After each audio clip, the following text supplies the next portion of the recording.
Bismillahirrahmanirrahim. Assalamualaikum warahmatullahi wabarakatuh. Bersama Bu Ati di sini kita akan melanjutkan lagi tentang pembelajaran yang ketiga tentang kasus-kasus pelanggaran hak dan pengingkaran kewajiban warga negara. Pada pertemuan sebelumnya kita sudah membahas tentang bagaimana pengertian dari hak dan kewajiban warga negara itu sendiri. Kemudian bagaimana kita melihatnya juga dari hal-hal yang lainnya dikaitkan dengan nilai-nilai Pancasila. Nah, untuk pertemuan yang ketiga ini kita akan membahas tentang bagaimana kasus-kasus pelanggaran hak dan pengingkaran kewajiban warga negara. Nah, di sini tidak lepas dengan adanya berbagai faktor yang menyebabkan terjadinya pelanggaran hak dan pengingkaran kewajiban sebagai warga negara. Itu diantaranya yang pertama adanya sikap egois dan mementingkan diri sendiri, kemudian kesadaran berbangsa dan bernegara yang masih rendah, kemudian masih adanya sikap tidak toleran. Yang keempat, adanya penyalahgunaan kekuasaan. Dari beberapa faktor yang menyebabkan terjadinya pelanggaran hak dan pengingkaran kewajiban sebagai warga negara yang tadi, ini jelas hingga saat ini dianggap sebagai faktor penentu banyaknya terjadinya pelanggaran terhadap hak warga negara, baik dilakukan oleh negara ataupun oleh warga negara yang lainnya. Misalnya terjadinya kasus korupsi, kemudian pemberian upah buruh yang rendah, atau pelanggaran hak warga negara yang lainnya. Berikut adalah contoh pelanggaran hak asasi manusia yang pernah terjadi di Indonesia. Di antaranya adalah yang pertama, peristiwa penculikan para aktivis politik pada tahun 1998.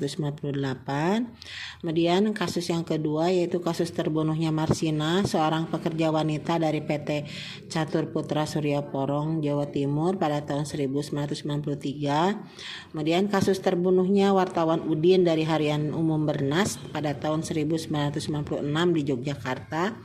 Dan peristiwa Trisakti dan Semanggi pada tahun 1998, dan yang terakhir yaitu kasus bom Bali pada tahun 2002. Nah, kalau kasus-kasus yang tadi kan itu yang terjadi skalanya yang secara nasional. Nah, sekarang Ibu akan membahas tentang kasus pelanggaran hak dan pengingkaran kewajiban warga negara yang terjadi di lingkungan keluarga. Nah, ini di lingkungan kita semua ya, di keluarga dari masing-masing warga negara. Yang pertama contohnya ini ya, ada orang tua yang memaksakan keinginannya kepada anaknya. Kemudian ada orang tua yang menganiaya anaknya. Kemudian ada juga anak yang melawan atau menganiaya orang tua atau saudaranya. Kemudian ada juga majikan yang memperlakukan asisten rumah tangganya sewenang-wenang dan tidak memberikan hak-haknya. Atau masih juga banyak contoh yang lainnya. Ya, kasus pelanggaran hak dan pengingkaran kewajiban warga negara yang terjadi di lingkungan sekolahan. Di antaranya misalkan ya, ada oknum guru yang melakukan kekerasan fisik kepada siswanya. Kemudian ada juga oknum siswa senior yang melakukan tindak kekerasan fisik dan mental kepada juniornya, atau siswa melakukan tawuran antar pelajar ataupun dengan sekolah yang lainnya demi hal-hal yang sekiranya itu tidak perlu dilakukan secara kekerasan. Itu ya contohnya.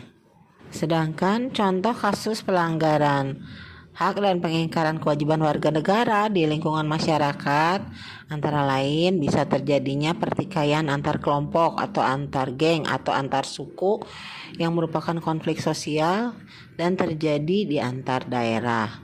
Kemudian penculikan bayi atau anak, kemudian yang menculiknya meminta tebusan atau bayi tersebut dijual kepada pihak lain. Kemudian bisa juga pelanggaran HAM-nya itu berupa pembunuhan atau merusak sarana fasilitas umum karena kecewa atau tidak puas dengan keputusan pemerintah. Itu seperti demo yang bersifat anarkis ya, seperti kemarin demo kenaikan BBM, banyak terjadinya demonstrasi-demonstrasi yang mengakibatkan banyak sarana-sarana fasilitas umum yang dirusak oleh para demonstran. Demikian pemaparan materi yang bisa Ibu sampaikan pada pertemuan ketiga ini, yaitu tentang kasus pelanggaran hak dan pengingkaran kewajiban warga negara. Untuk selanjutnya Ibu akan memberikan penugasan melalui LKPD yang akan Ibu share langsung ke grup siswa. Terima kasih atas perhatiannya. Wassalamualaikum warahmatullahi wabarakatuh.